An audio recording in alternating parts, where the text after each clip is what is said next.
Hello, hello. I'm so excited to be here. Thank you guys for joining me on this journey here. Namaste. This is Namaste with Miss Ray. Um, let's get to it. I I just finished a book. I finished this book a couple of days ago.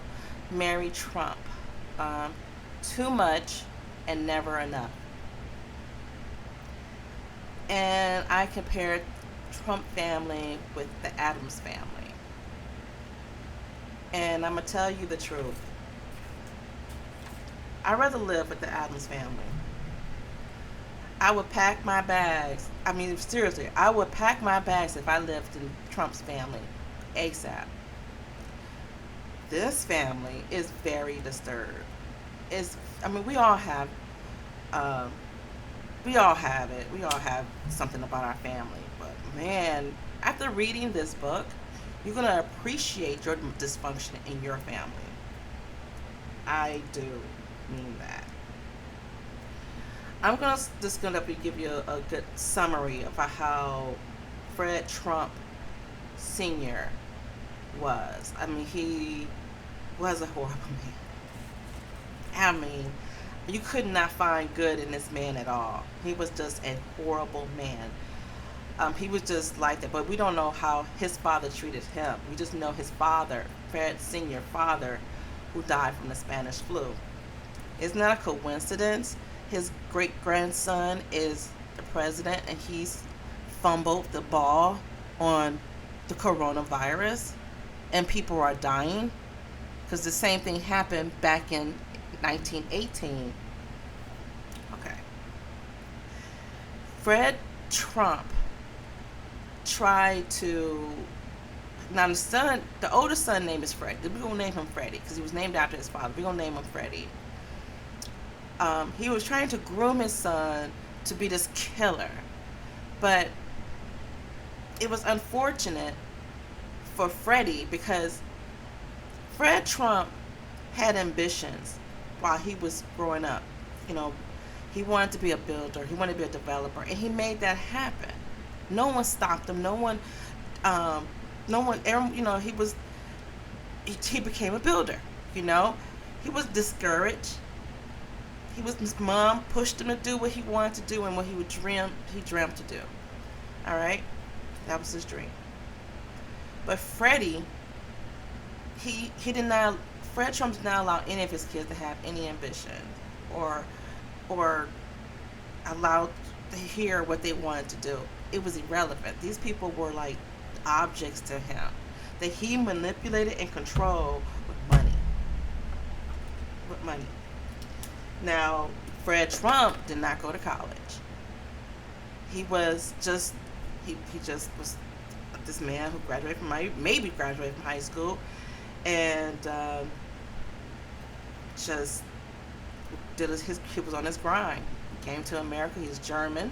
He came to America. He was on his grind. He made it happen. But he did not give the same respect to his own kids. He did not allow them to have the ambition. He did not allow them to grow. He just was very misogynist. The girls kind of fell in line. The boys couldn't play with the girls, and the girls can't play with the boys. It was just, it was like that. And he even gaslighted his tenants. And he was trying to groom Freddie, the oldest of his 5 kids, to do the exact same thing. But Freddie had a conscience. And I'm going to give you an example of what he did. Fred Trump took Freddie to learn the business. So he said, I want you to start picking up rent and handling the complaints. And this is how you're going to handle a complaint when someone complains about the heat. So I'm going to show you how I'm going to do this. This lieutenant right here is complaining about the heat in her apartment. She says she doesn't have heat in her apartment. Fred Trump takes off his sports jacket, roll up his sleeves, loosen his tie, goes into this woman's apartment and said, what are you talking about? It feels like the Sahara Desert in here. It's hot in here. Why don't you open up a couple of windows? Freddie Trump did not have the stomach to do anybody like that. He didn't know what was right or what is wrong from growing up under Fred Trump. Sr. So he um, went to ROTC or something like that, or like a military academy or something, and he learned the difference between right and wrong. Fred Trump taught his kids how to lie, gaslight, have no morals. Uh, he didn't bully. He wanted his kids to be that way, you know. And the only one who really took to more of that was Donald Trump, Donald J. Trump. And he liked that. He liked the fact that his son was at school bullying little kids, kicking them, pushing them, you know, lying, disrespectful to his own mother, you know, like nothing, he was untouchable. Like that's how he grew up, and it was encouraged by his father. It was so bad because his father sat on the board of some school, I forgot, Keller or whatever. So it gotten so bad because they didn't even care no more that his father sat on the board. It's like, you're gonna have to do something about your son Donald. Donald did not have respect for his own mother. When he went to military school, she was happy his ass was gone. Oops, sorry. She was happy he was gone. And he left at the 8th grade and came back as a senior in when he was going to college after when he was ready to go to college or something. Do you guys know where I'm going with this? Normal people teach their kids morals. Don't lie, don't cheat, don't steal, be good to others, treat others how you want them to treat you. He taught them the opposite. No wonder they were going crazy. They could not dream, they couldn't have ambition, but it wasn't fair for them because Fred Trump had ambitions. He had dreams, but not for his kids. It was only about me, what you guys gonna build for me. Freddie Trump was very, very I'm gonna say successful in my eyes.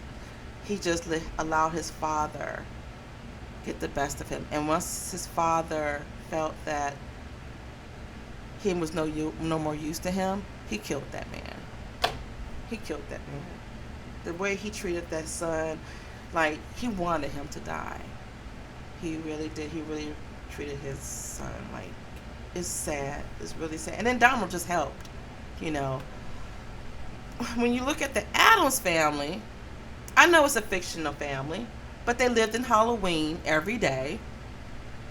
Wednesday was a ballerina. She had something, an extracurriculum for herself.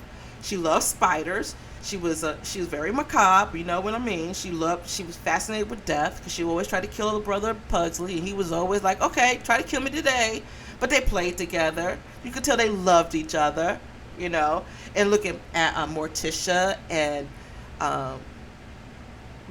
Gomez, oh, they're always kissing each other, blah blah blah. But you got together, but they were still a family, and they gave each other gifts, you know. It may have been strange gifts, but in the Trump family now, with all this money they have, they regifted gifts to each other.